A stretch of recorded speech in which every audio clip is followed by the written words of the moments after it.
We have with us this morning the presence of a research team from the Benguet State University, specifically under the Institute of Social Research and Development, presented by Mrs. Ruth Batani, the project leader, Ms. Betty Destino, Ms. Tekla Sagandoy, Ms. Regina Akot, the Community Study Site Representative, and other three crew, Green Jane, Michael Dunn Lee, and Gladys Maximo. Good morning to each one of you. You may have the floor this morning to present your group work, and we thank you for providing us with the research journal to this as our reference.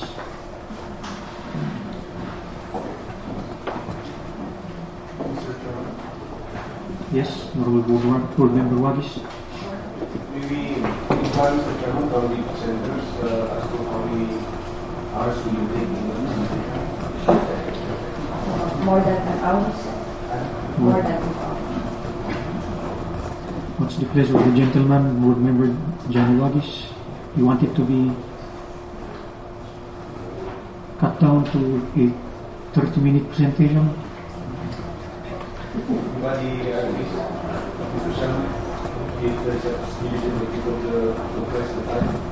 Anyway, I do understand you have a copy of the research journal and you're so much well prepared.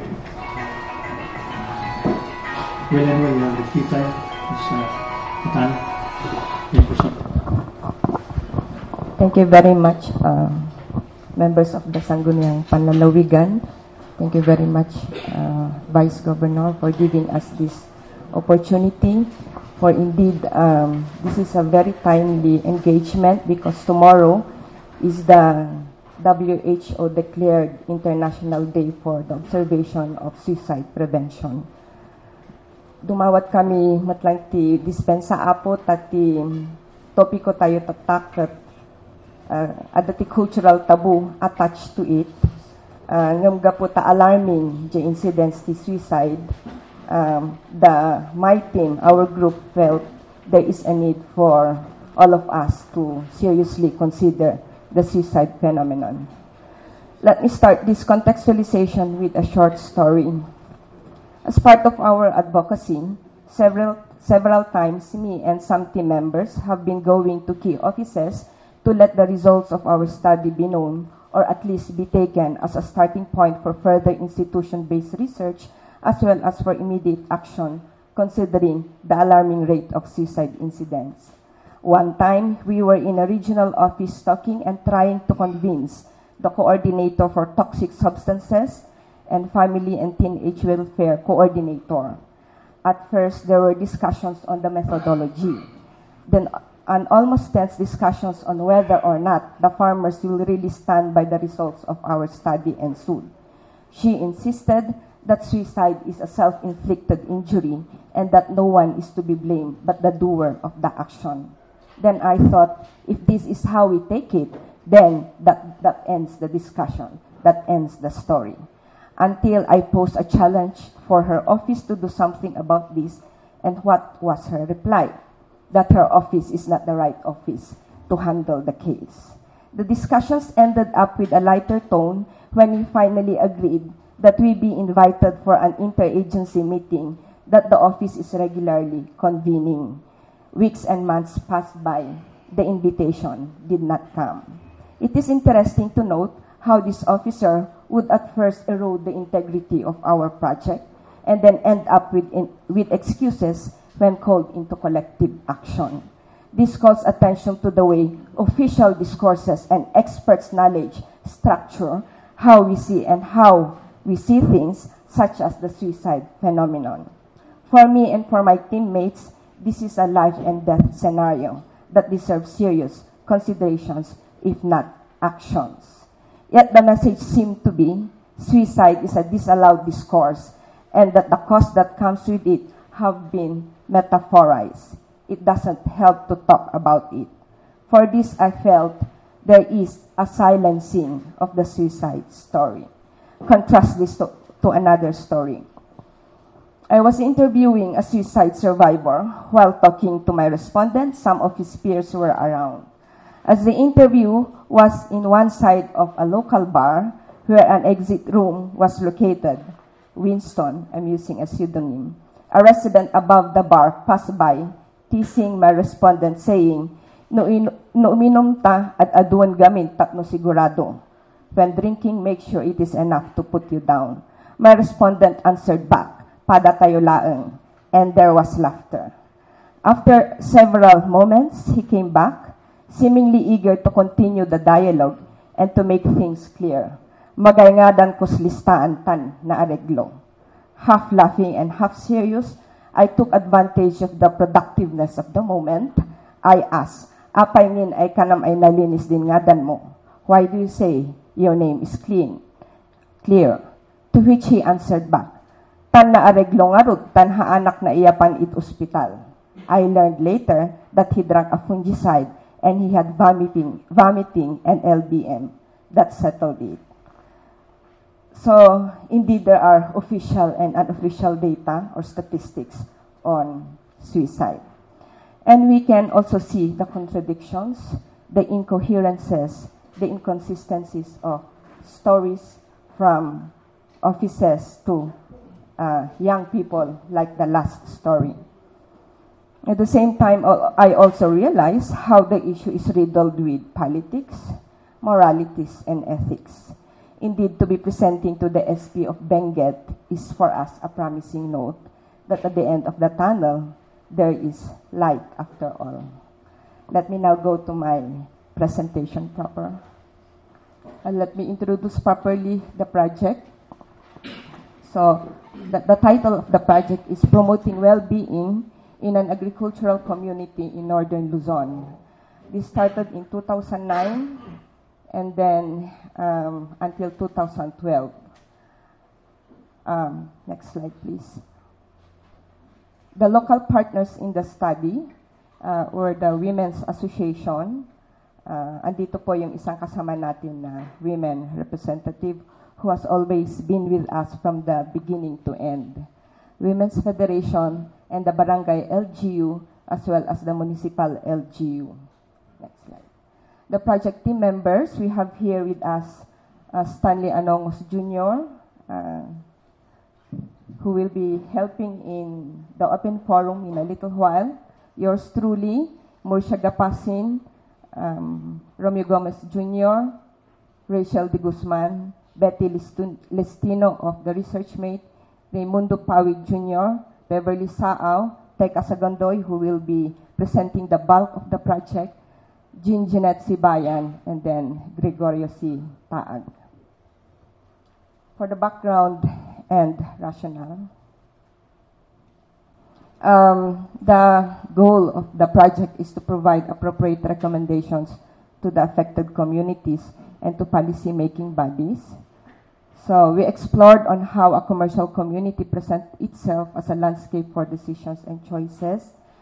We also realized hindi lang po ito usapin ng identifying the cause and the effect. No? In fact, the issue can be more complex. For the extension part, while we were doing the research, we have also been implementing simultaneously psychoeducational activities as an immediate response to the impending grief and bereavement of the community members. We have the following studies: Suicide Encounters, Choices and Forces at Play. Kami po ni Betty yan. The Curse of Agricultural Commercial Farming, si Stanley at si Teka. Risk and Protective Factors of Youth Suicide. Ito po yung psychological aspect, si Murcia and Gregorio Taag.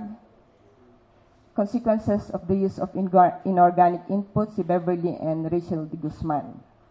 And then depression, serotonin level, pesticide exposure by Dr. Sibayan. And then prevalence of suicide cases in 3 farming communities along the mountain trail areas in the province of Benguet. For the methodology, respondents were purposely sampled. We actually had just one community, but the other studies went beyond our community. So practically we had total sampling of the suicide cases. Narratives were gathered through focus group discussions or FGDs, key informant interviews specifically to the elders of the community, as well as informal discussions.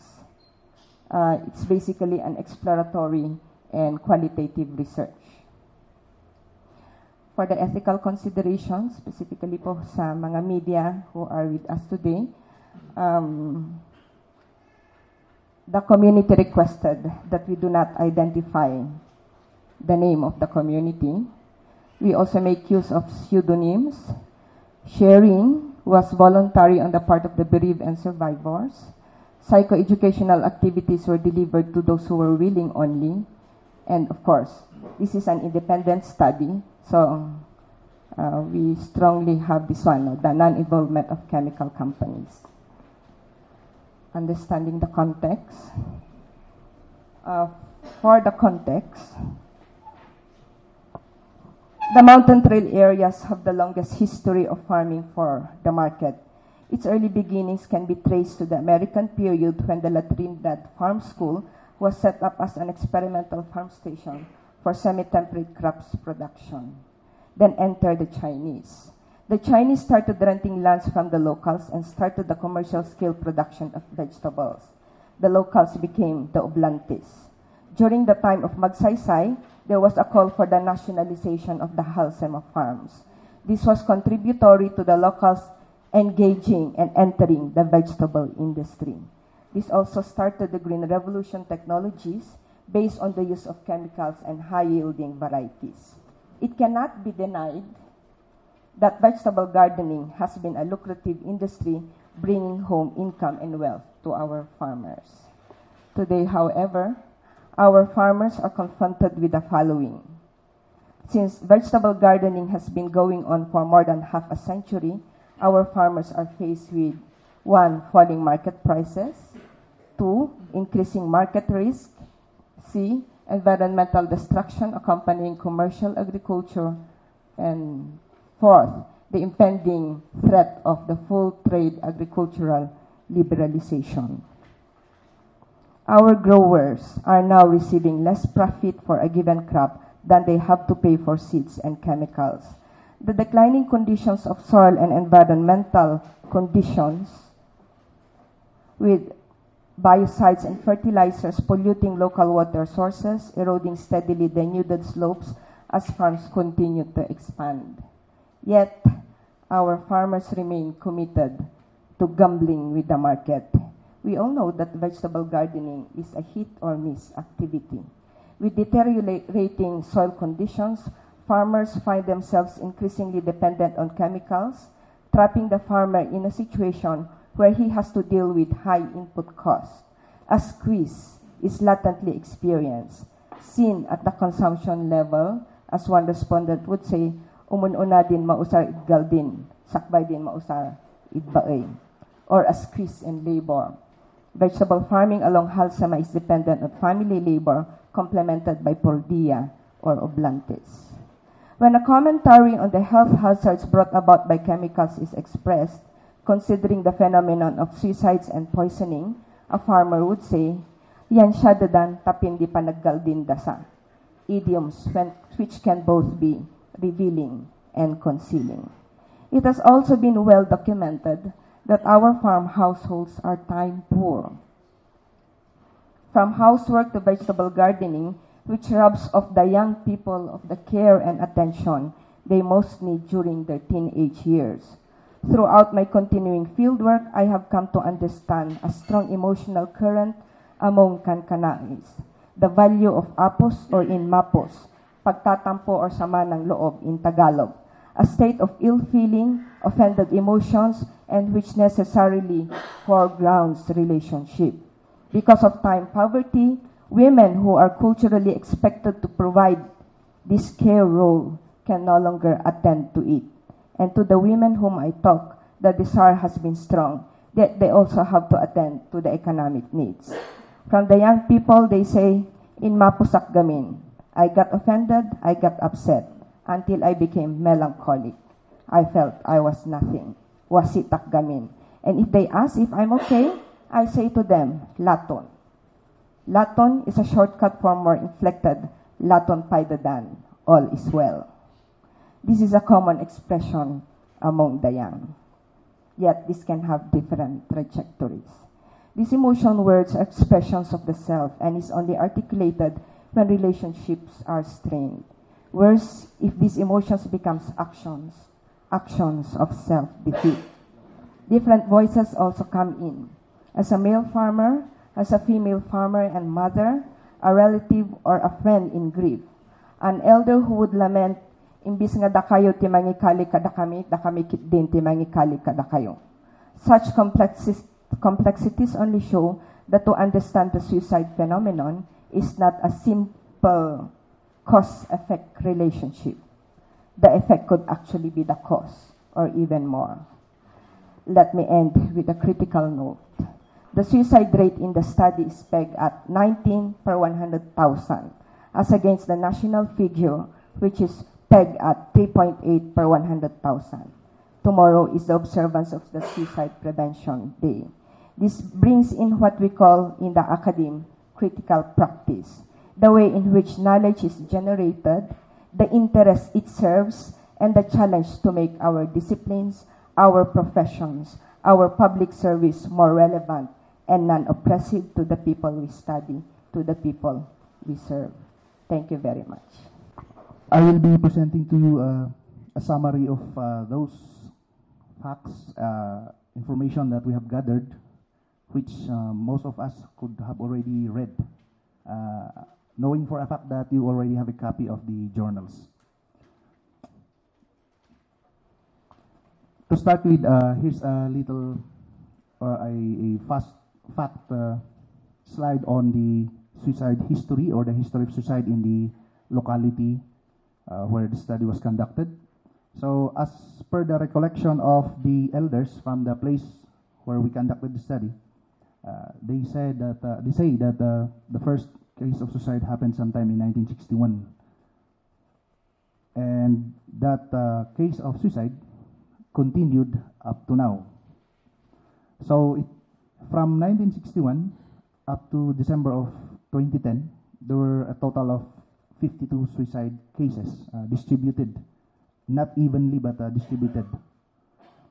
And for every 10 years, it was observed from those cases that there are about four cases per 10 years until recorded until the year 2000. But within the years 2008 up to 2010, there were 38 cases, and that is within a 3 years period. 36 cases would seem to be very little, nagbasitan nga number, but suicide is considered not common if we will consider it a crime. If we will consider it as an occurrence, it is not common. Therefore, 36 in 3 years is already alarming. For some, that's already a cause for concern. That is because, I don't know if you agree with me, but suicide is anathema to the nature of man. Even the most evil person would always think of survival, self-preservation, but here we are presented with the irony of that particular idea. These 38 cases that happened in 3 years is termed as a suicide cluster due to the first number of cases committed. Second, in a very short span of time, aduunay diay nga mapasamak iti ababa nga panahon. Okay? And the nature of how the said act was committed has also to be taken into consideration.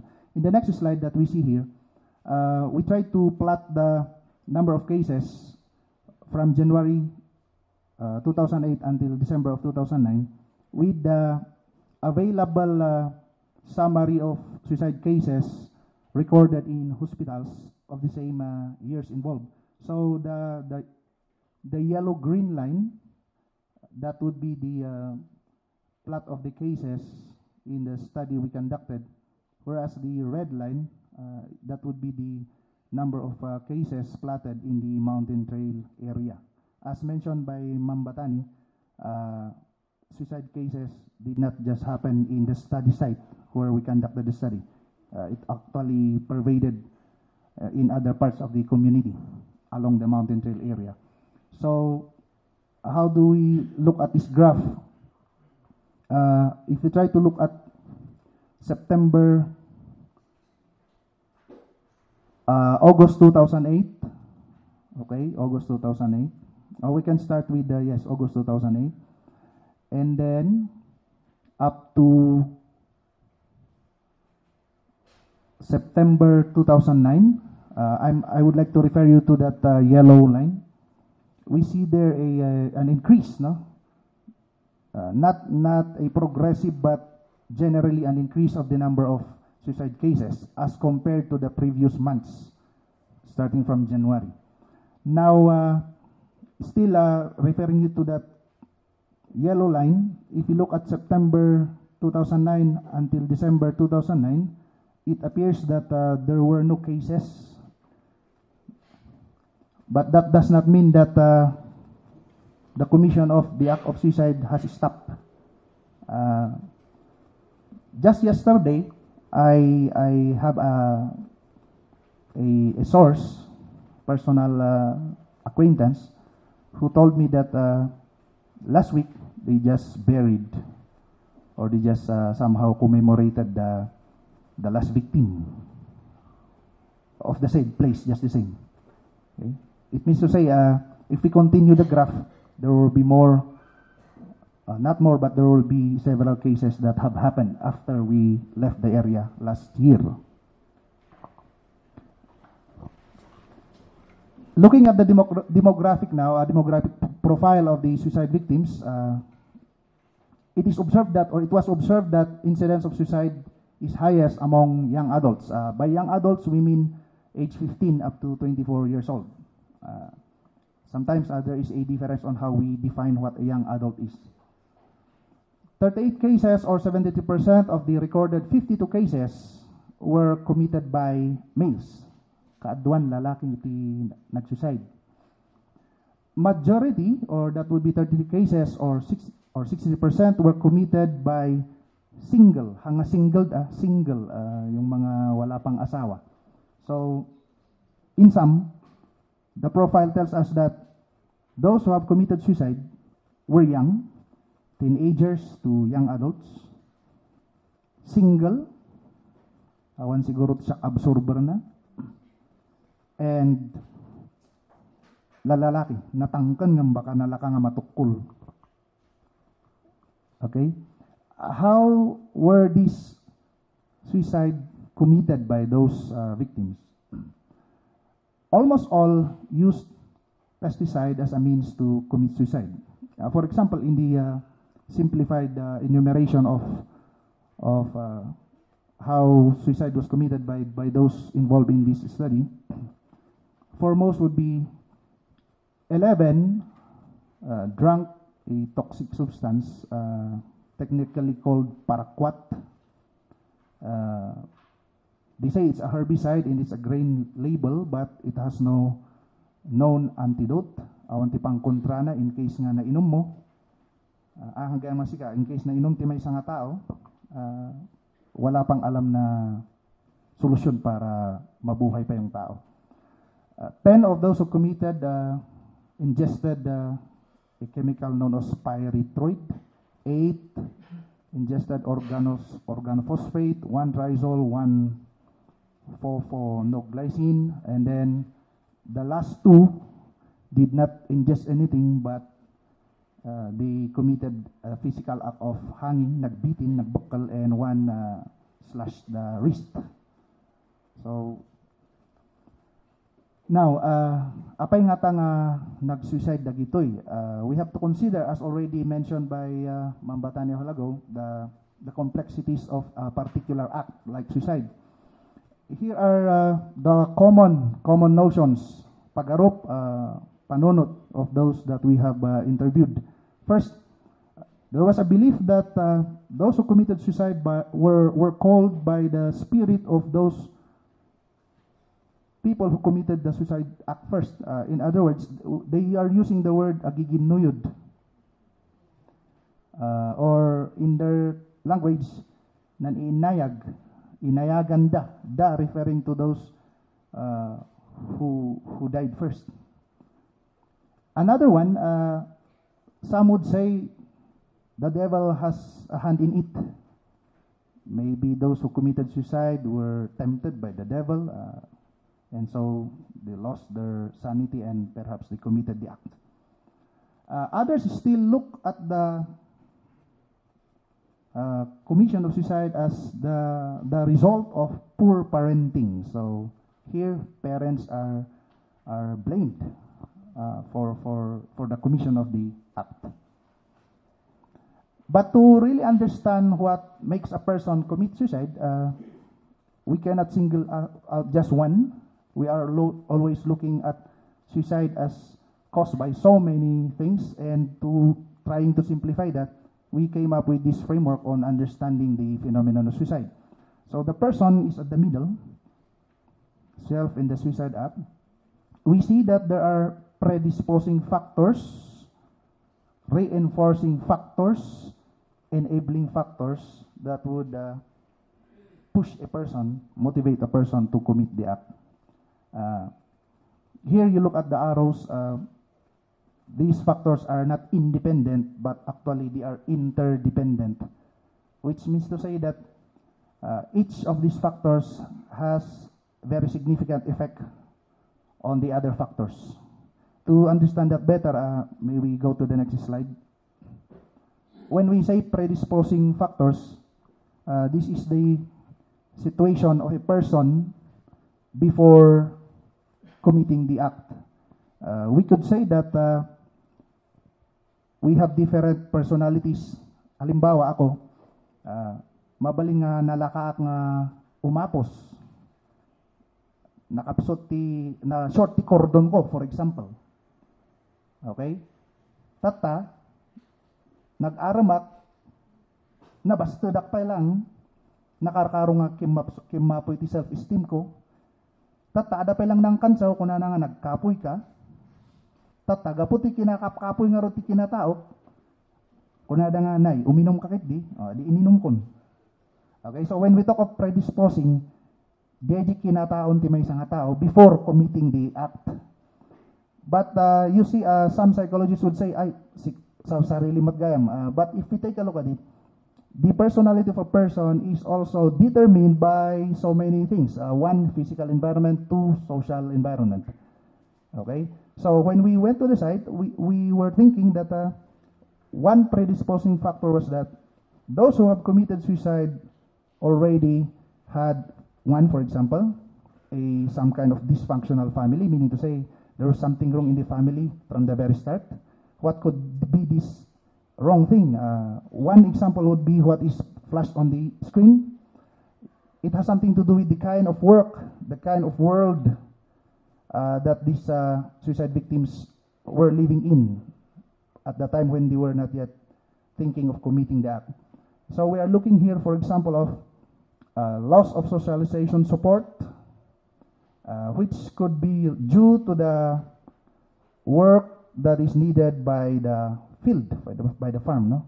So, in other words, before the commission of the act, there were already parents who cannot really give their attention to their children, okay, to these young adults. Or the young adults were already engaged in some many kinds of activities. Maybe they have already vices from the very beginning. No? So these are all predisposing factors. Moving on, with that katatao, with that situation, we have now some factors that would reinforce. The word reinforce means mangtulong for that person to commit the act. And one of the things that we found out, or we found in the study, was this thing known as satirical humor, locally known as toknang. Okay? Toknang. Well, from the place where I come from, we have this act of some sort of kinanchawan. Okay, which kanchaw is simple from the outset, but as it goes deeper, it could hurt. It could actually challenge your pagiging lalaki, for example. Okay, so here we have an example of a person who lacks attention, for example, from his parents. He lacks attention. Now he has a problem. That is the predisposing factor. Now he happens to engage with friends in a drinking spree, nagiinom da. While they were having the drinking spree, kantsawan happens. It starts with a simple teasing, and then the teasing continues, it gets deeper, and then somebody challenges now the person who actually has a problem from the very beginning. So the challenge would be, sige man nga, no talaga nga kayam, sige man, ag-suicide ka. With that, panpanunutan na, aramidak nga tawinuhaan. So we have here a situation where a problematic person might be motivated to commit the act. Kaya reinforcing po ang tawag natin doon. Okay? Next one. But even so, uray no karkaritan da kang ag-suicide, no awan ti usarm, agmulmulagat kalad tamat. That's the notion. So there are known factors, known as enabling factors. These are actually the means, no, how a person will carry out the act. So problemado, napan nakistorya, nagiinom, nakikinantsaw, nasaktan, agawid, thinking now to commit suicide. Okay, agbiro kan do niya usar na. Enabling factor kasi this will really, this is now the closest factor that would cause a person to really commit the act. And in the study, we found two very strong enabling factors that have caused these young adults to end their life. First, alcohol, with all its brands, and second, the availability of a material that could end the life of the person. Here we are looking at drinking alcohol, or alcohol itself, as a factor, very important factor in the commission of a particular act. Hanlang nga suicide mat eh. Hanlang nga suicide. We see alcohol as this inhibitor because as many would agree with perhaps, maawanan nga, gibain mo, naturad kan, di hamo nga nararamid, nulumpyo ka, kayang-kaya mon. Okay? That is one effect of alcohol. Kansawan da ka, machal-challenge ka. Di natal na ako na da, agbaling nga ron nga natarabitab, no nakainom ko na damat. Okay? There are even jokes about that. And then, another factor that would really push the person to actualize the plan would be the availability of pesticides. Ito yung nakita namin sa study site. There were a lot of pesticides available in the site, obviously because it's a farming community from the very start niya. So nagawid ang dinasaktan na kantsawan, napanjibudegan ti tatang na or isuda mismo, nagbirok ti usar na, nakabirok mat. So ininom na. And that is the end of the story of that person. So lahat-lahat yung tinitingnan natin in the context of farming community niya, as already mentioned. Okay? Kaya, as I said a while ago, suicide cannot just be blamed on just one factor. Addo dagitang agtitinulong tapno ag suicide ti maysa nga tao. Okay? So, in conclusion, we have these things that we have culled from the data. Suicide is taboo, yet a very familiar event which has to be understood in its own social context, specifically so that their belief in the concept of maninayag happens in the context of diminishing influence of inayan or lawa. This conclusion is informed by this notion. Iti dadu nga lugar adu mat ti pesticide. Agi inom damat. Apay nga ngorg nga hangag suicide dagiti. Ito'y Trinidad adu mat ti pesticide. Adu mat ti agi inom. Apay nga handang ngorg nga suicide.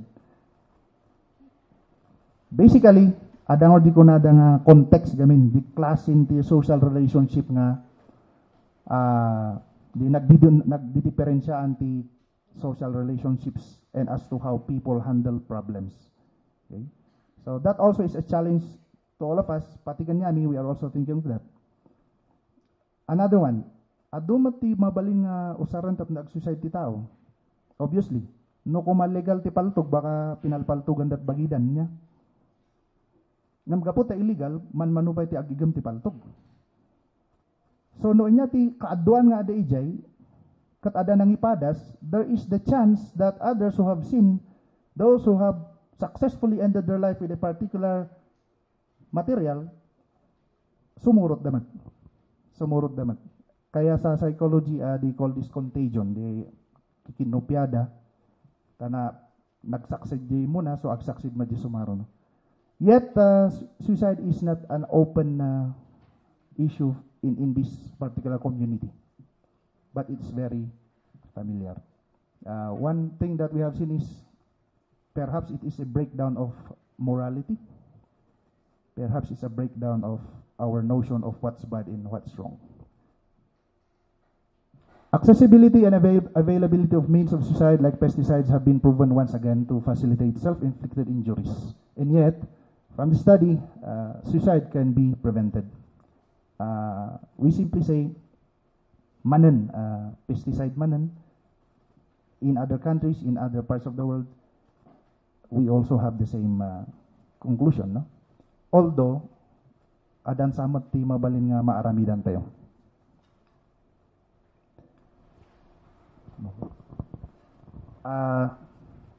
We also see that there is suicide clustering and that peer pressure can be very serious.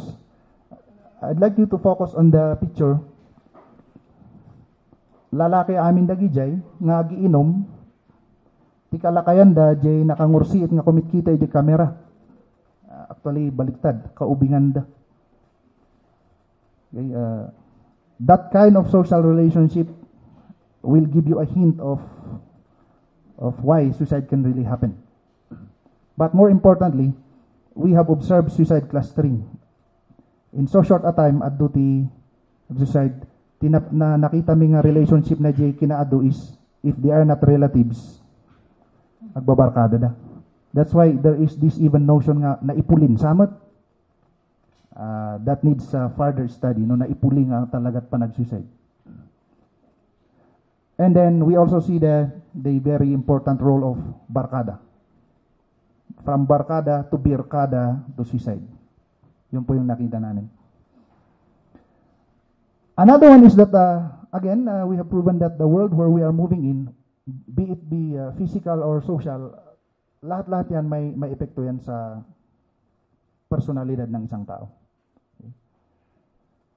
And so we say here that the farming world, while it generates income for everybody, no hamot nga mabantayan, these things would really happen. And again, the controlling character of technology, in this case, pesticide, which has been implicated in this study, is a case in point. Okay?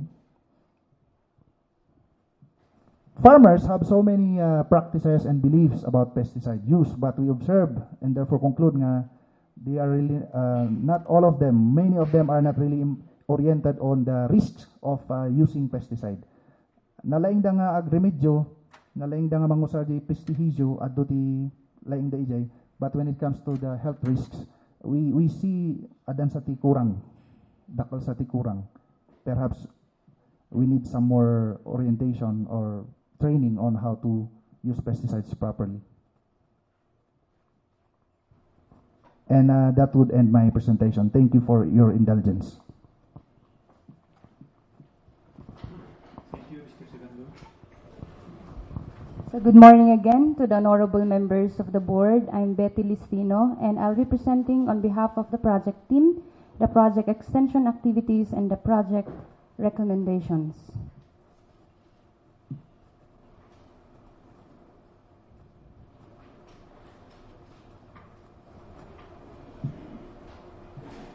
So, as mentioned earlier in the first presentation by Ma'am Ruth Batani, the conduct of extension activities was facilitated by the researchers with other counterparts or with our counterparts both inside and outside the community. And these are the specific groups involved: the women's organization, the elders, the Office of the Municipal Agriculturists, the municipal and barangay LGU, the barangay health workers, primary and secondary teachers and students, subject matter specialists, Clinica Alunes. This is a private clinic located along the Mountain Trail area.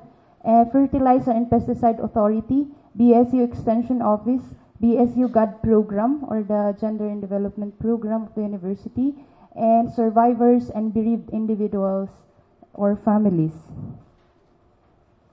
Our activities were implemented in 2009 during the data gathering of the research, and in 2012 during the data validation and presentation of the results in the community. The reason was that, as recalled, there was a suicide cluster while the research was being conducted, so that the extension activities were designed as support intervention measures to the suicide problem in the project site. Specifically, the extension activities were designed as support intervention measures to the suicide problem in the project site. And their implementation also aimed to, first, determine the ethical considerations in conducting extension activities. Also, this helped outline the ethical guidelines followed by the research, plan, implement, and evaluate extension activities based on the appropriate framework. So if you see the framework flashed on the screen, this is patterned after the proceed model, because this is the widely used model in health promotion, specifically in indigenous peoples' communities. So we formulated our own framework. So gleaning from the proceed model, the first activity done was the analysis of the situation with the community stakeholders. The data were used in the research and were also used in designing the support intervention activities. And while these activities provided the immediate intervention, they piloted the recommended program intervention to be implemented soon, and hopefully this will be strengthened with the policies to be formulated based on the research results. So if we go specifics, we see here in the situational analysis, you would see we did community mapping through FGDs and simulation workshops. This is for elders, bereaved families, BHWs, public school teachers, farmer leaders, and barangay council outlined the capability building that they needed. And so we implemented the following as support intervention activities. First, in the sectoral capability building, we provided effective parenting for parents, and so model parents were asked to be the resource persons. We also did a lecture on managing classroom behaviors. This is for the teachers. And suicide prevention for primary healthcare providers for the BHWs. We also did psychoeducational activities. These are one-time activities conducted by our psychologists. We provided psychoeducational activity for grief and acceptance, specifically to those willing bereaved family members. Psychoeducational activity also in managing stress. This is for the high school students and teachers. Also, we did advocacy and awareness campaigns in all levels. For the suicide prevention, we observed the first suicide prevention month that we organized in 2009. And so on September 10, we did a candle lighting and prayer rally. This is university level in BSU. And also, we made use of the radio program of BSU. So we did a special episode to discuss the ill effects of pesticides to health and to the environment. Also, the fourth, of course, while doing that, we ensured that we contained all this information in the research journal, which you have now. We also made posters and we distributed bookmarks. So you also have the bookmarks right now. And finally, we did also community presentations of the research results and public forums. So first, as a part of our ethical in the observance of our ethical guideline that was drafted with the community, we did the community validation cum presentation of our research results in September of 2012, and also followed by a public forum for the results and recommendation of the project in September again of 2012. So the lessons learned from these activities that we've done, that suicide is again a complex and sensitive issue. Thus, respect and adherence to an agreed ethical guideline is an important contract that builds trust between and among stakeholders. We ensure that while we approach this phenomenon, we ensure that we will not offend the community, because we want them, they are very important partners in the implementation of our activities. They are not merely recipients, but our partners. This can prevent further confusion and distress to the community, especially to the survivors and the bereaved families. Planning and implementing activities is more sustainable and effective if done simultaneously with all the sectors of the community. So, as experienced in the project site, the elders, women's organization, teachers, and some members of the bereaved families who willingly became project advocates were able to offset major project limitations, such as the community's perception on suicide, as discussed earlier, yung mga notions po nila, and the lack of funds and manpower of the project.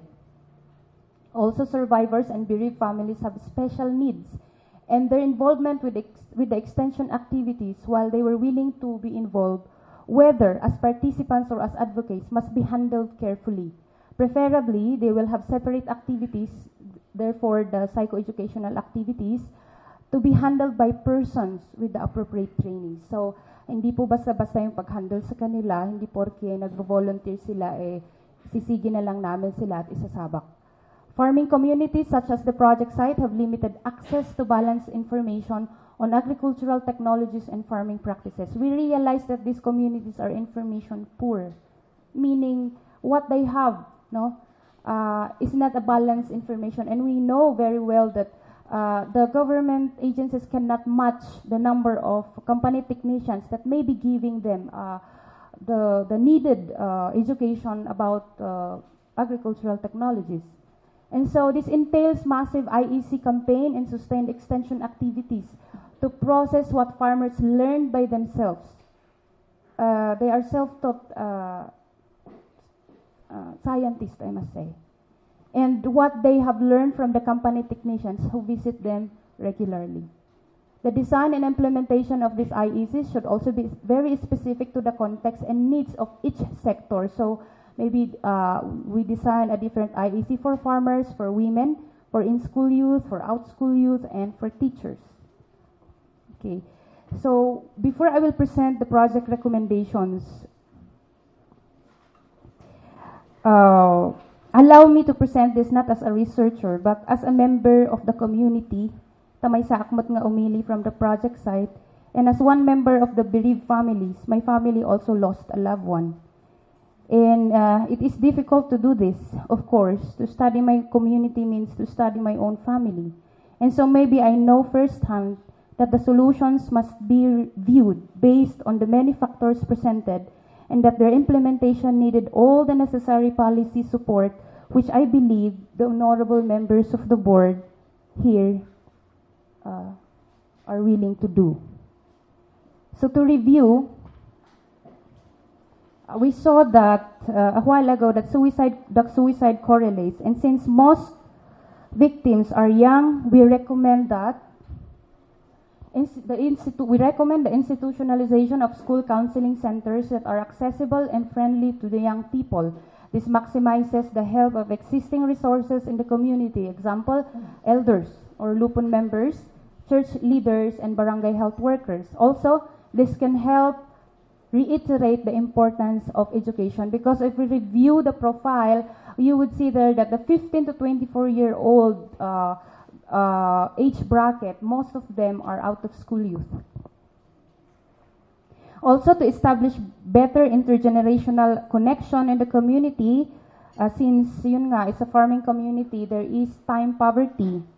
And since we cease to conduct kanyaw, in certain time ito ng agpar party, so we recommend the conduct of community integration activities. This may be programmed, community affairs that can be participated both by the youth and parents. Also, equally important is the conduct of the comprehensive planning for the assessment and promotion of farmers' health and well-being, including the appropriate strategies and mechanisms to promote and realize them. Planning may be done through farmers' consultation, and implementation may also be integrated, not necessarily a completely new program or project, in already existing programs. So I can recall there is the community health teams. This is a program of the government in partnership with DOH, a partnership program by DOH and DSWD. So in the CHT, this may be integrated. Also through the Pantawid Pamilya program, they have family development session. They call this FDS, and they conduct sessions with families. Maybe as an agenda, they may include discussion on good parenting. Also awareness on managing stress, also yung lethality pag farming community yan ng mga pesticides na ginagamit nila. Next, under enabling factor, the enforcement of policies on liquor bans and curfew hours are highly recommended. Na-explain na po ito maigi kanina po. And finally, we strongly recommend restricted access to highly lethal methods as well as intensified monitoring of chemicals being disposed in the market. This may include inventory of banned pesticides and coming up with appropriate actions for violations.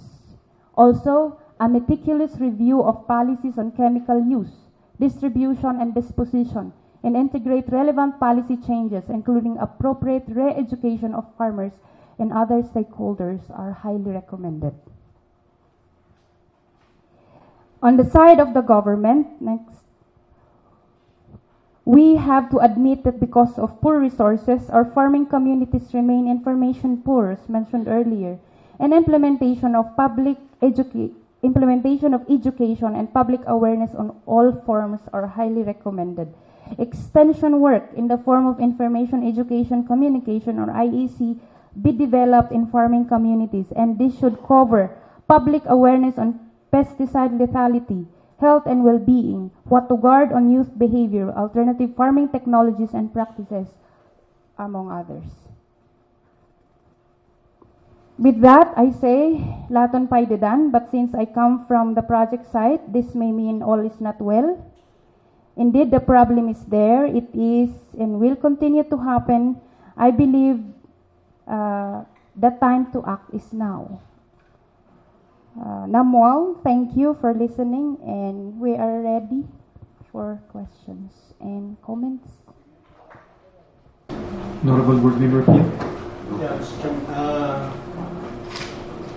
I was at the PHO when 2009 when we had successive cases of suicide, and although we recognize that there are several factors that could be addressed, exposing, poisoning, enabling factors. However, during the height or after the height of those cases, I recall that the governor passed an AO banning the sale of paraquat in the province. Did that action contribute to any decline of the suicide cases? And what's the status now of that order? I read in the papers that despite the ban, still this material reached the farmers, maybe from other provinces or other sources. And another is, I think the recommendation is very nice because we have to address this. This has to be, the concerted efforts of the school community, and of course LGUs will have to come in. And I think this is a very good recommendation. We'll look into how we can do something about this. But as of this time, has there been any action by the community, or like the women's group, has there been an instituted action or activities that are being instituted as of this time. Thank you, Mr. Chairman. Thank you, Mr. Roberto, from the research team. Okay, thank you, board member. I will address the first question regarding the status of the AO. So indeed, the provincial government of Benguet issued an administrative order to actually ban paraquat, and this was issued in 2009, I believe.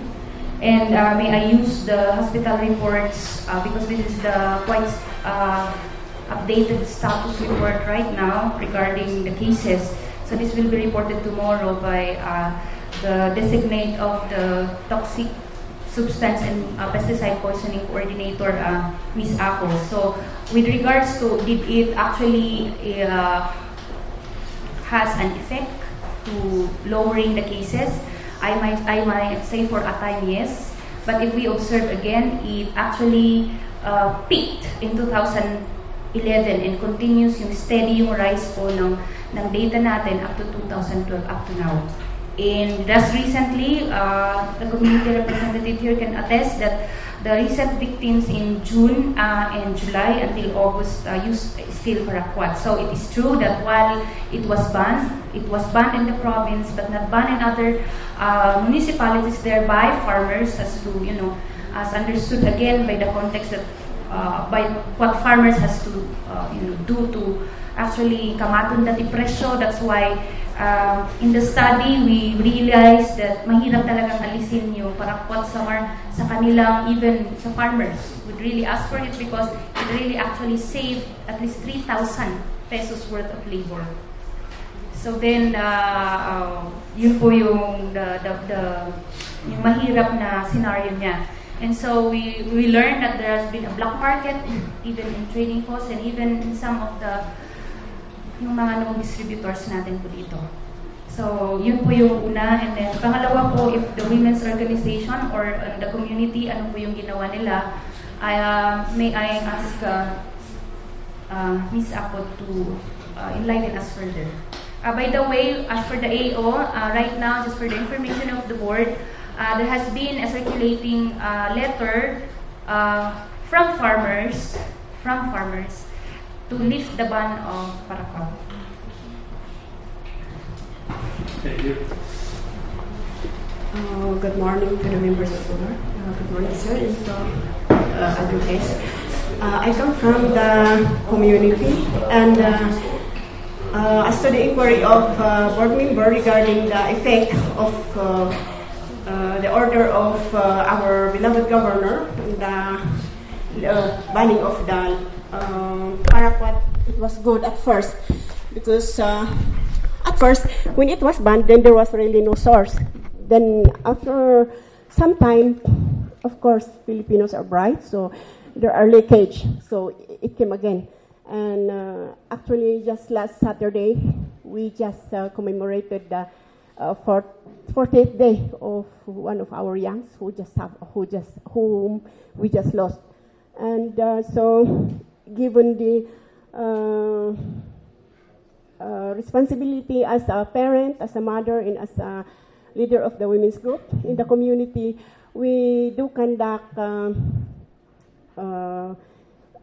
regular group meetings and socializations in between us mothers, as we are the ones being put to blame if our children do some acts such as those, and always mothers are being put to blame that we are not able to educate our children, for that matter, or we failed nga nang bagbaga ti anak may. So as if fathers do not have the counterpart, so it's always the mothers.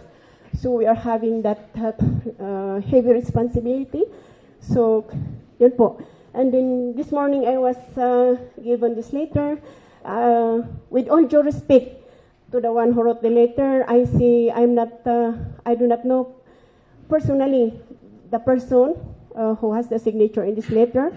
And I believe we farmers, I myself, who had finished college and stayed in the community for all these years, I cannot construct a letter like this. So with all due respect, numabaling kuma, honorable members of the board,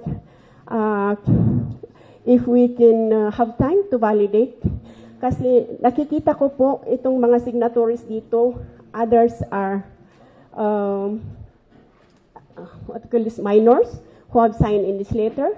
And then I was hoping to see the names of our elders, the names of our officials for that matter, but I haven't seen one. So please, if we could validate this letter. Thank you very much. Thank you, Ms. Just for clarification, the letter she was pertaining was the letter to lift the ban, allegedly letters from farmers to lift the ban of paraquat.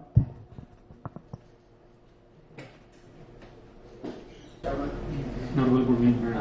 Siguro po, most of us are familiar with the Gramoxone. So during the time, the taste of Gramoxone was pleasant. So I can there was a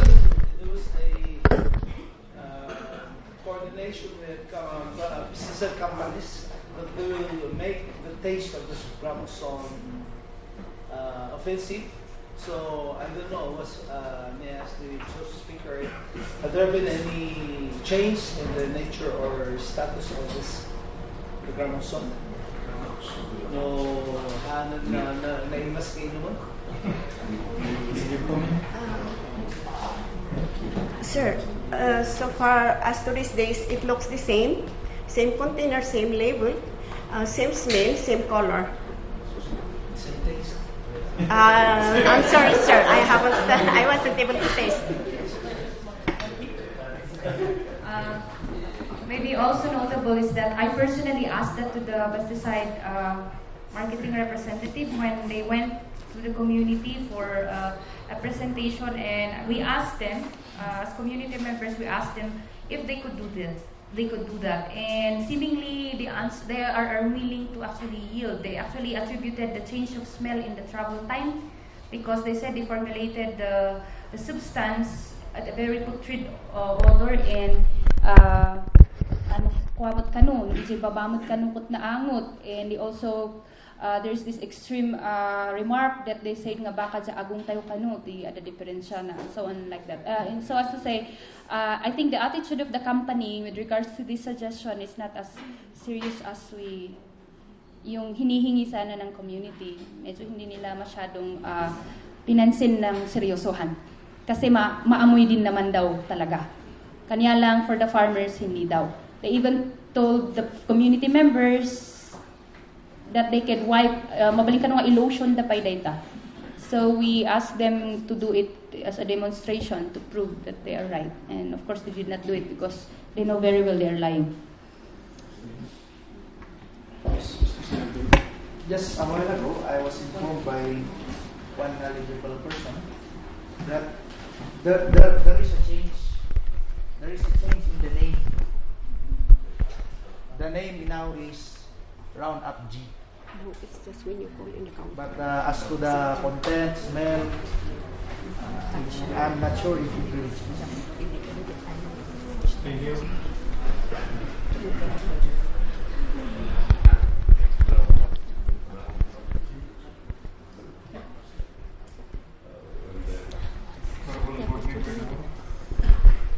Thank you, Mr. Chairman. Anyway, this is in relation to the question of our number. But first of all, we'd like to thank the group for the very, very informative presentation. And I cannot remember what year there was an issuance coming from the regulatory bodies. Most probably the Fertilizer and Pesticide Authority directed or issued directive in the banning of several or specific pesticides and insecticides. I just would like to ask the group, Mr. Chairman, based in your study, did you ever encounter those banned pesticides still being used by the community you have been visited, Mr. Chairman?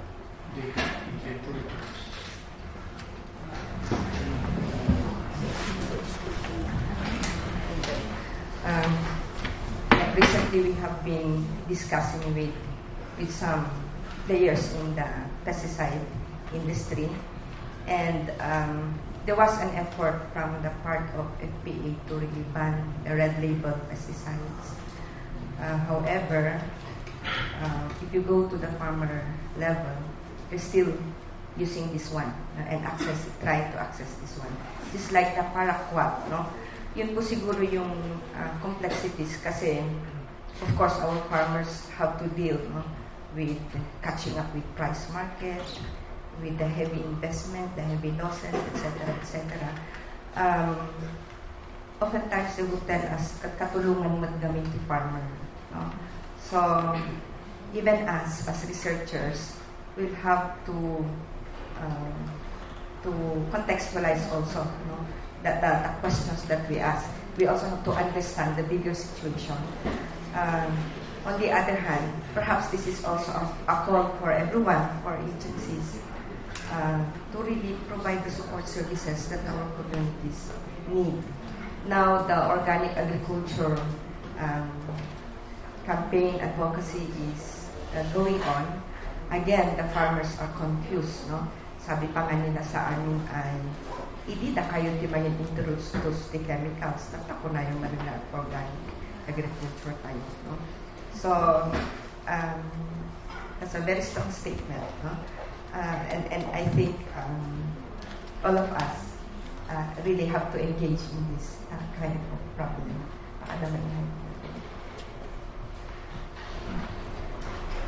Hello, Mr.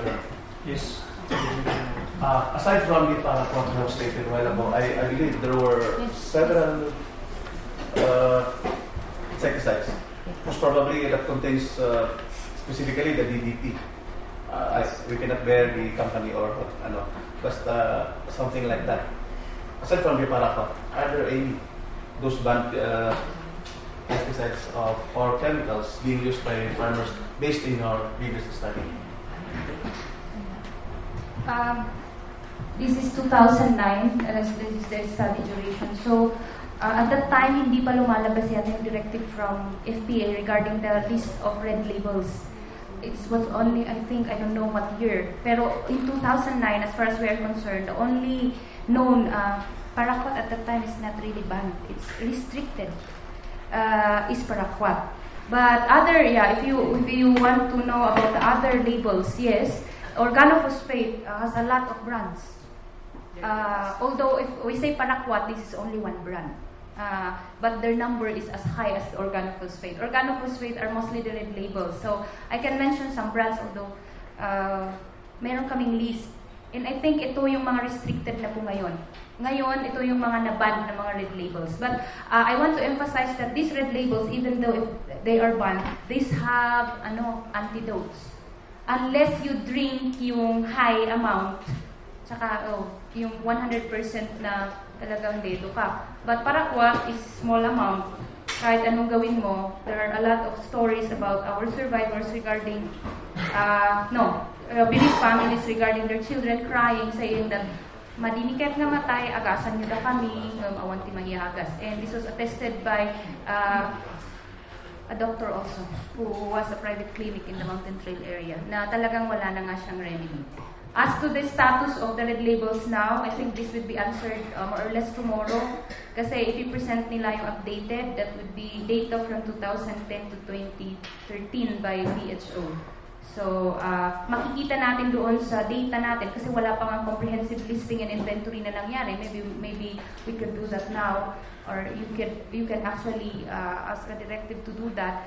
Mabalin siguro rin yung makita tayo pa. But for tomorrow, you would be able to see yung, i-present nila yung mga, again, ano yung mga substance that actually usually na ginagamit sa farm level pag nagpupulit sila ng suicide. Thank you.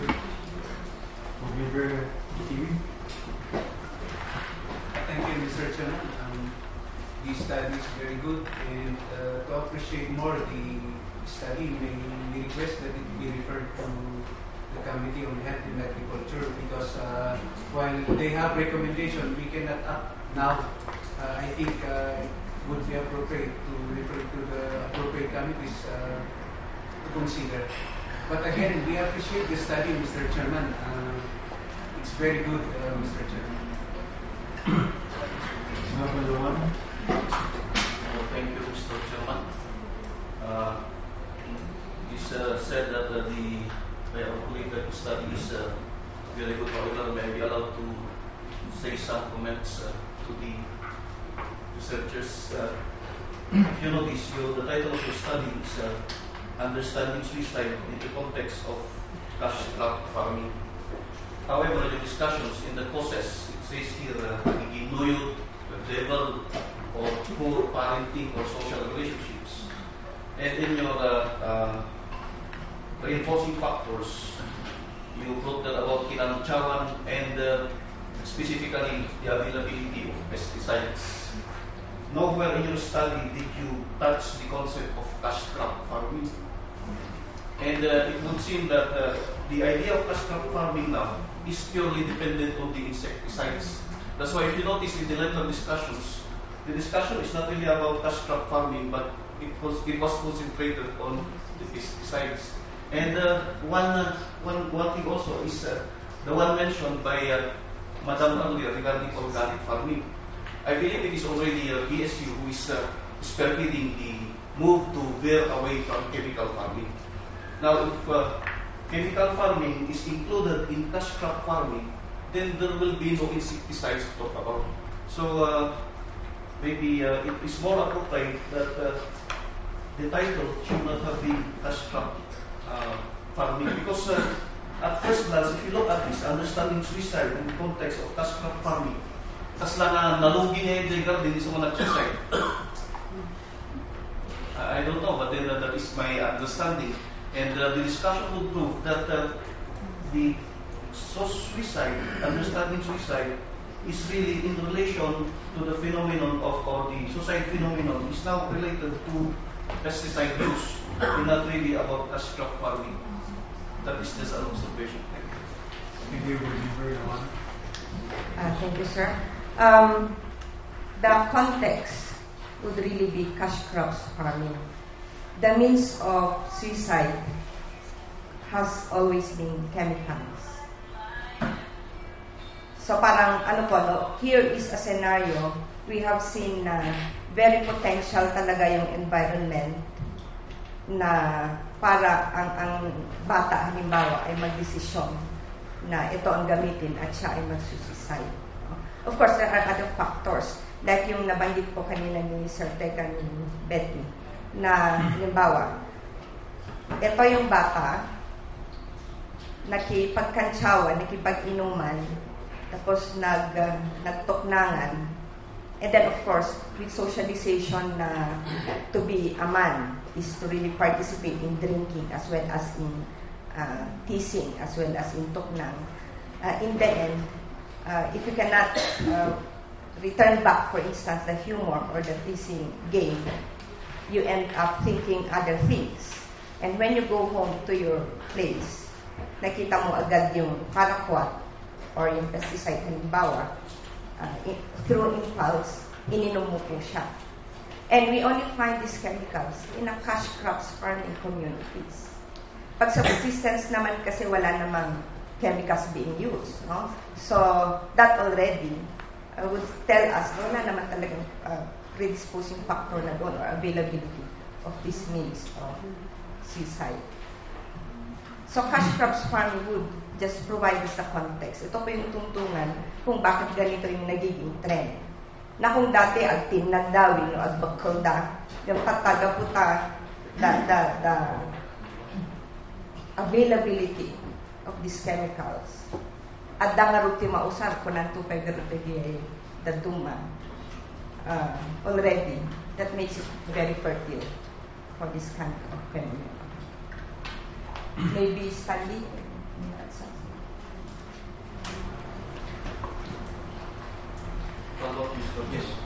Yes. Yes, that's why I was wondering, because in your discussion you also mentioned the availability of pesticides as the cause of the suicide. Your example earlier na nagtuknangan or kinantsaw at naasar, nagawit at nakita na yung pesticide, so nag-suicide. But then that is the pesticide itself, not cash crop farming. Internationally farming, they suicide. So Anyway, this is just an observation. However, no, kitang tayo ganit, excuse me for anyway, the title itself would say cash crop farming. And the discussion earlier was regarding pesticides, Mr. Chairman. So, if you read the context, nowhere in the study would you find cash crop farming as a cause of suicide. It is the availability of pesticides which would cause the suicide. And as I've said earlier, if cash crop farming would include organic farming, which would not use chemicals, then this study would not be appropriate, Mr. Chairman. Thank you, sir, for the observation. Pero yung communities po natin ngayon are not sticking to organic farming. That's for the record. Yes, I appreciate that, sir. This is a personal take on the problem. You were saying you were trying to point out a pesticide as the cause. As I mentioned, we are not singling the pesticide. It's so obvious that the pesticide is the means to kill the cell. But we are trying to look at the world, yung di sa lubong na mismo. The lubong in itself is a cash crop farming community. We are looking at the bigger picture. Ijay nga klasin ti community at ado ti oras ti tao, parents and those who are able to go to the farm, thereby giving the necessary support that the children might need. So ang parang sa akin lang, the whole of it is revolving in a cash crop community. Kababulong the presyo, no sarang galing dito na parakwat, trabaho ti lima, trabaho ti minsan ito. So the kind of attitude, the kind of thinking, feeling of those communities, people in the community, generally would be revolving all about cash as a result of the farming, as I say. So I'm not. We are presenting suicide not because by a single and only one, but we are trying to point out that the availability in relation to the whole story of the community causes suicide. Hanga na yun sa aking tututukan. Di pa na kay ayaw mo iti kabibiyag na masansanayan di tao. In out, farming, kasi gapo di kaya tayo mga wah. Of course, in the detailed stories, lack of time perhaps, amin may istorya amin di detalye. Nang may istorya lang with those survivors and those who have been living with. At doon at istorya na panggot matlaan di problema di karabin. Ado. Na isumat lang di context, isumat lang di pagtartarayan di tungtungan gano'n di inunda. Like, oh, Chimamba, hindi ito yung Chimamba, kawaan, matapsot gamin. So, it's all about cash, matlaan mo. Nang no take that very personal, siguro yan. Yun po yung pwede kong nai-react sa tanong, sir. Thank you. Honorable board members na ito. Thank you, Mr. Chairman. On my observation, I do not know if I am correct in my understanding, but based on the presentation, one cause of suicide is the calling of the previous victim of suicide. I do not know if that is what I understanding is the calling of the suicide victim to the living relatives. Am I correct, Madam? Yes, ma'am. That's actually part. Yes, sir. That's part of our understanding of the community's take, or perhaps notion of why suicide happened. Kasi even them, andamot lang ang maawatan, kakarodigay elders. In fact, the first na field work ni, kung nakarod, there was numbing silence. No one would like to talk about it. And so we have to respect the silence. It was only when the elders came that finally the women were talking. But without the blessings of the elders, awan ti agsaon, no? Which we have to respect as researchers. Di ko na nga iinayan. Isugamit nga iti kas nga i-deploy na iti community members na pa nag-explica. Tahan nga maawatan, why are things the way they are? No? Iso nga kas nga this is their local theory, their understanding of what is happening. And if you take a look at Jaman iinayan, kas nga, di ba, it talks about rituals, the separation of the dead and the living was not properly done. Iso nga adati so nga naginoyo din adat sinmuro. And so the elders also did their part, no? Adanto pa jay ko nada nga kaslang ritual para iti gramokson. Taknuhan ko mga hangay espiritu na kathan ko mga ayamanan. You know, the community have to exhaust all means and ways. There was even a dialogue between the elders and the Christian groups, no? Kasi aday kong kunada istorya anda nga idinag-ritual kami gamin may sa nga baboy dapat ada asawa na hindi ka kasi ni istorya da or idinag-ritual kami gamin at the Christian group nga nang kontra, no? So that's why the suicide keeps on happening. That was in 2008, 2009, yung suicide clustering, no? But indeed, as indigenous peoples, we really give credence to such, diba? The proper separation of the dead and the living. So at this point, kas lang nga makita tayo nga, in that way, the community was right. Baka nga after all, rituals can actually provide the needed fellowship, can provide the needed space for this young and old to come together and talk about things.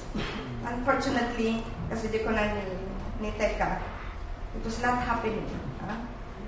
It's always cash. It's always farming. And so we also have to understand our farmers are so anxious about the 2016 full trade agricultural liberalization. So nga po nada, basta po nga ipapatimutap pa nga ag-garden basta dati mausap. Kas ano kami tungay after 2016. Thank you.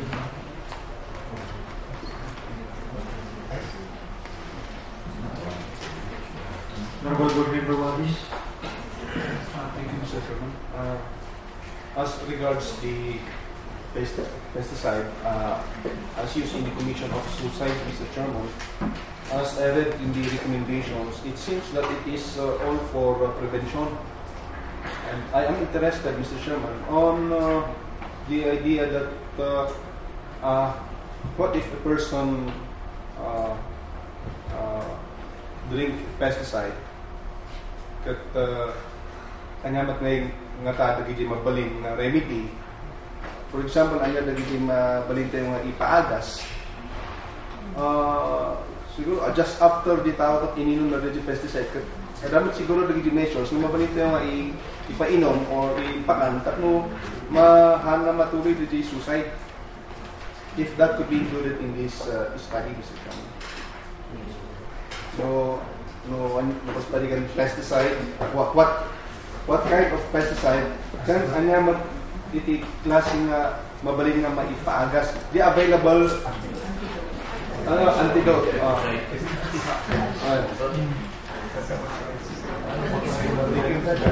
Yeah. Thank you very much, Honorable Board Member. I think Dr. Pip knows how this would be.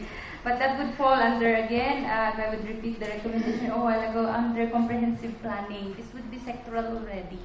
I think the medical community must really come together and maybe talk about this segment of the proposed na solution. Kasi yung immediate na intervention at the hospital level, at the community level even. Because I agree, pag na-commit na yan, pagdating sa healthcare provider, kailangan nga naman na merong ways. Dr. Alonis, if I may mention him, medyo meron siyang sariling pamamaraan na rin on how to counter yung mga cases na pumupunta sa kanya. It will be very interesting to hear him also discuss this. He will be coming tomorrow for our Suicide Prevention Day Forum, and this will maybe discuss matters of this. But these are matters of planning na I think it would be subsumed by each specified sectors, specifically in the medical community. Thank you. Yes, items for information of everyone. When I was the PHO, we initiated orientation of all municipal health officers on the emergency measures to handle poisoning, all sorts of pesticides. And we also had a group of health workers. We involved the nurses and then the barangay health workers. So while we did that, which was funded by the PHO province, we want the continuity of that program. So maybe that would be one measure we have to address. The barangay health workers, the community people, we have to be knowledgeable about first aid. Actually, we're not giving of charcoal and white in others just to neutralize the effect. But the timing, we have to maintain the timing. So we want the community to be aware of this, and maybe this is one area where we have to coordinate with health workers so that they will continue orienting the community. So, Mr. Chairman, that's for information of member rights. Thank you very much.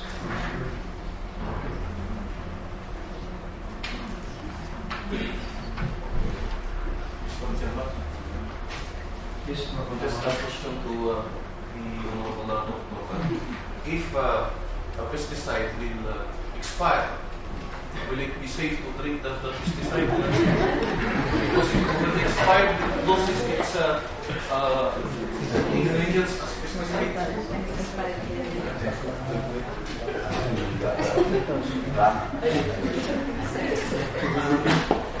Mr. Chairman, exploration of materials like pesticides or drugs doesn't necessarily remove the effect. The potential effect is still there. That's why even expired medicines will be taken, but the effectivity is not as strong as when it's not expired. However,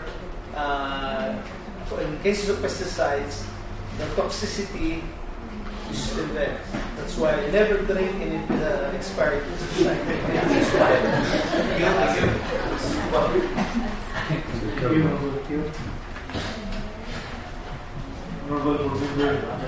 Mr. Chairman, may I ask the issue personals? Sometimes I hear in the radio that the product will come out to the market. It was tested to you. Then if you have tested sana those chemical, which is you know it's very strong, you should have prevented. But you see, it went to the market. Then we will try to prevent. Then don't we have an agency in the government to test all of those new chemicals so that it will not go out to the market? Sana, to me, that is my thinking. But now we allow them to go to the market, and then we found out that it's not good. Then we are now having a problem. Thank you. Yes, thank you very much, board member, for pointing that out. Indeed, BSU have this pool of experts, and they're the accredited. But in the whole process of dispensing or giving out, for instance, a chemical to the public, it has to undergo test, experimentation, and part of the test will be undertaken by some of our experts, like yung mga entomologists po namin.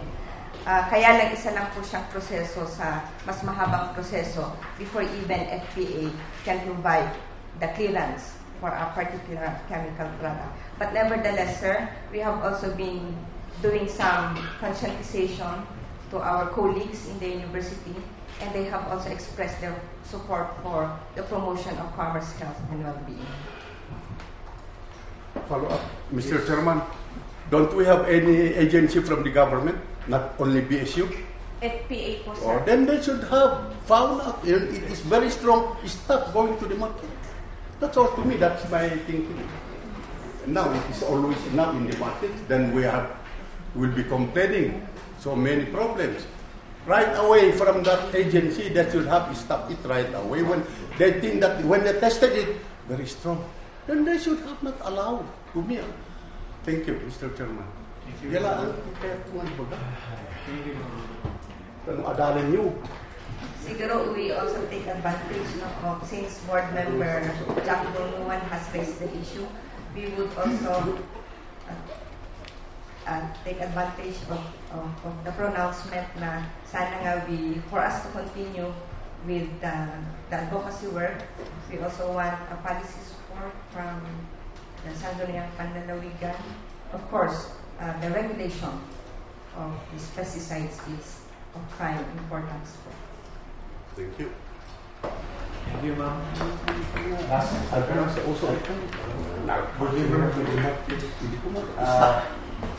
This is just a suggestion. If the group will continue the study, we are made to understand, basing on the study, that the host community is the Kangkanai community. How about continuing the study, and you also visit the other farming communities being inhabited by different or other tribes? If the result of your study is the same, basing on the different cultures of the different tribes. But it's just a suggestion, if ever, so that we'll be having if we will be observing significant difference, baka alam iti maarami iti pagkultura or the belief of some other tribes regarding this study, Mr. Chair. Thank you very much. Yes, thank you, Mr. Chairman. Again, we request that the study be referred to the appropriate committees. Unless there are no other observations from the other members, then the motion being placed on the floor by the honorable member will be in order. Any other more observations? Just observation? Yes. Just observation, Mr. Chairman. Were you able to get the exact data? Because I believe the Benguet that the group of families nga handa may ko doon na nag-suicide pamilya dati bagada na atake or what, but how do you rate your data na ni Kuwaita? Mr. Chairman. Yes, thank you very much, board member, for the question. I'm from the community myself, and my participation in this research is to ensure the credibility of data. Of course, trust is very important. The participation of our local counterparts also in the community is of prime importance because we ensured also total enumeration po yung ginawa namin. So data were really recalled as far as 1961 as you've observed, and this has names, they have names. They have profiles, so we profiled them up to the time of the study coverage, and we assure you that as a member of the community and as witnessed by the elders, because we got their blessings, we did a total enumeration of the cases.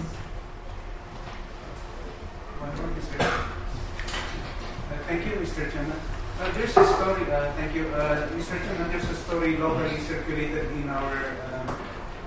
In Benguet. Dito yung istorya at ikatutuludan ka nung tribe di Benguet. Katibaloy. But I'm surprised na dito yung data na rinumbar kasi natangkanayin mo dahil. In saying this, but as far as I'm concerned, kasi mga mamadya, may ibaloy ikatutuludan, but I don't know, Mr. Chairman, maybe ask them. Siguro a note din on the documentation and monitoring of our suicide cases. Indeed, pati ti hospitals tayo katawan mo ti conscious monitoring. Kas pangaligan iti PHO tayo nagrudi na ti 2011. Yeah? That was the time pa rin of Dr. Pio. But other hospitals, one nga ti conscious monitoring. Aside from the fact na nung mapanag-specific community members, I would agree with one member. Yung market handaman idiretsong nag-inom ti pesticide. But the doctor attending to the patient has to know kung anya ti ininom di tao tapno may itayo corresponding antidote kuma. But even in hospital records, structurally, ang dapat problema, tapi may report na gaputi na tayan di tao kat mabali na cardiac arrest. Kasay gawin nga how do you call that, doctor? Kasi yung panaginom is suicide is just secondary to the cardiac arrest or leading to the cardiac arrest. Kasi yung the hazy area, iti documentation. And then, remember the story I had earlier, nga adumot lang, buhan ka na pa yung ospital nung nag-inom ka, haan ka nga, naariglo ka, kahit nangasawan, haan ka nga officially recorded. So, the data could be more alarming at the community level. Thank you, Mr. Chairman. I just want to be clarified that no antidote or a case where when you go to the hospital, they must know what kind of pesticide iniinom na. Because we both the team referred one suicide case, SP, and they could not determine kung ano iniinom na. Okay, that's the reason. They could not tell. When I asked ano ininom na, ang damot nga maiba ka, they could not tell. Or for what reason? If talaga nga, if they will have to see to it, that ma-determine na niya the pesticide na ininom na. But nabigat ba kamo nga ma-determine? What is the reason behind it? If you have Ma'am, for my simple understanding, because I have observed in our community, because of the presence of several pesticides, and then all have been first use, so may bawas ito, may bawas ito, may bawas yan. Hindi mo nakita at yun kung alin dyan ang napulot ng anak mo na nainom. So, if you are being asked by the doctor, you will not be sure which one of those. Because, so, for us, being safe, para bigyan na lang namin yung doctor the option, or he might know better than us, so sasabihin na lang namin na we could not determine which one because we have more than one at home. So if the bottles should have been sealed and one is open, so we could determine that surely that was the one. So it's a mix. Yes. The different pesticides. Yes. That's why you do not. Yes, no. Because of the presence of several bottles, so we could not easily determine. We haven't seen it by our own eyes. In addition, board member, this may be a case of cocktails because there has been a lot of circulating products na product of cocktailing. So then this is cocktailing. This is what a farmer's practice where in the mix several substances in one bottle, and that is what they will spray. So might be yun din, yung isang probability. It's a probability na it's a cocktail siya, kaya mahirap na din i-determine. May we ask the researcher because I believe they concentrated on the farmers community. If you have, because the research is, I think purely on the farmers community, and we ask because we did the research. If you have the recommendation to be done by this body in order that suicide be at least minimized or if not stopped. Restrict total ban, sorry, out of the record. Yes, maybe the other researchers would answer this one, but I may answer this as not as a part of the research team, but as a community member. I say total ban, and this would not be just for the province of Benguet, specifically for Paraquat. It has been there long in the market. It has actually claimed many lives, and as I have been saying to my kakaelians, we are not farmers who are planting tombs in our garden. We are here to plant the necessary food that we offer to the market so we would survive. We are not planters of tombs, and if the pesticide company does not have any conscience, then that is where regulation would come in. So I strongly recommend total ban, and this would not be just for the province of Benguet, but to the Philippines. Why did Sri Lanka did a successful ban on this particular substance and we cannot do it? I don't think that is an alibi. Life here, even if a single life means still alive. So yun po, if you would ask us specifically what we wanted for this body to do, kung ako lang po from the community side, I would say that. And also review of necessary policies, regulations. We in the team would like to continue on with our extension activities as far as in my the concern of my office as an NGO, we are trying to help establish a database. This would help maybe PHO in their monitoring system of the cases. We are willing to do that. Also, BSUs will continue to do the research, but who are we? We don't have the necessary mandate. So with regards to interventions, I guess we needed the necessary policy backup for this. So I think, sir, I clarified your queries. Thank you, ma'am. I think since you made the recommendation, it is up to the Committee on Agriculture and Trade to study that and recommend it to this body. Thank you, sir. Thank you, Mr. Chairman. With all due respect, Mr. Chairman, and in appreciation of the effort of our resource speakers,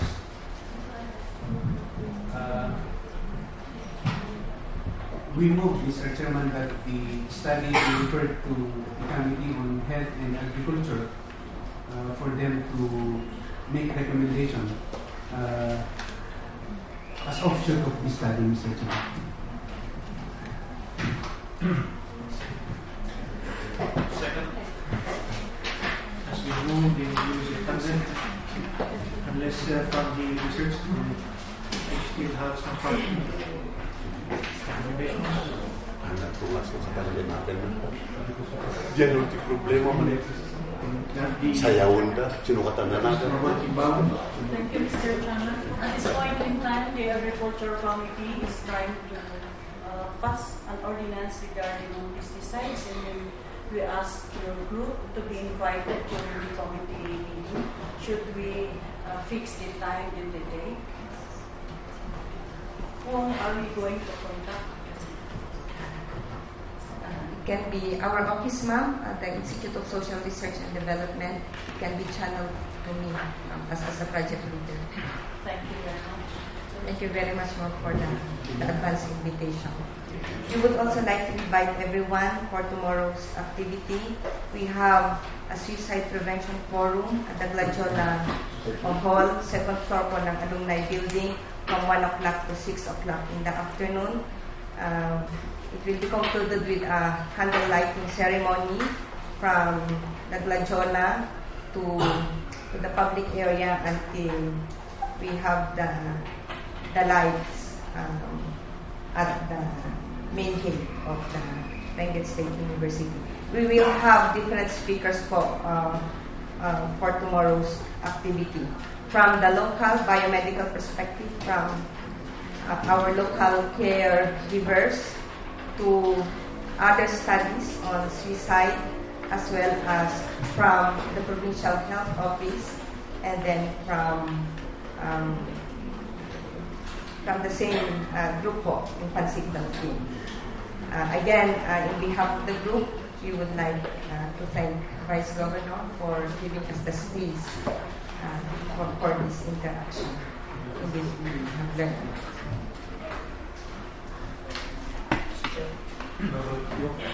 As chairman of the Committee on Health, I'd like to coordinate further with our resource speakers for future reference and for further interaction. Yes, sir. By all means, sir. Yes. I move for 10 minutes recess. We shall dispose first to the weekly motion.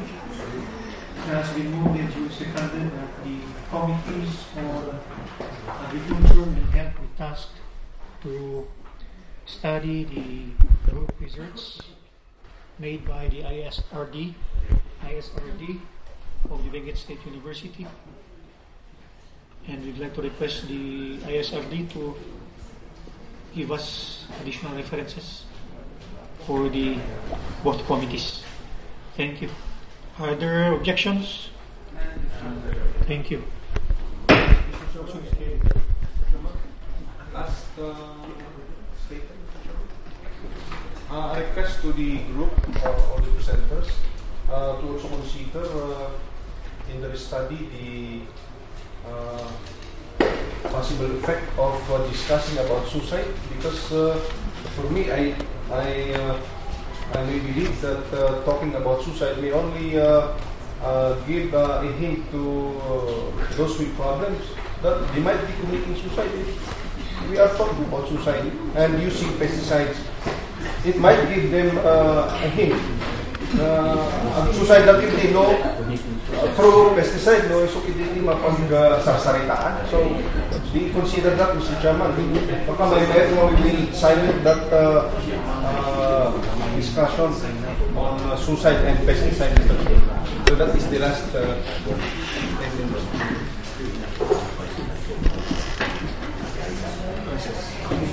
thank you, board member.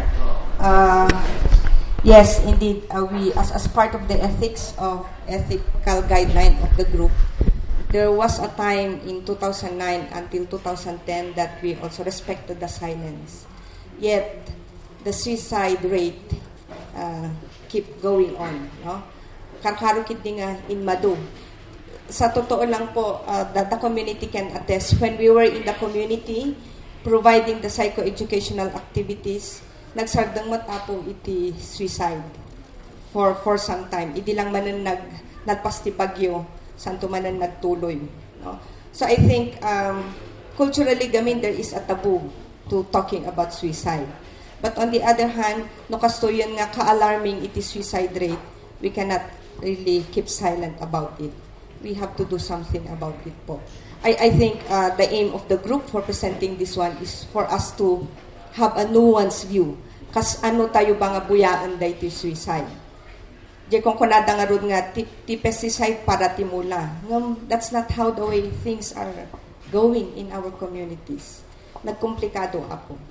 So, I challenge po the silencing of the suicide story.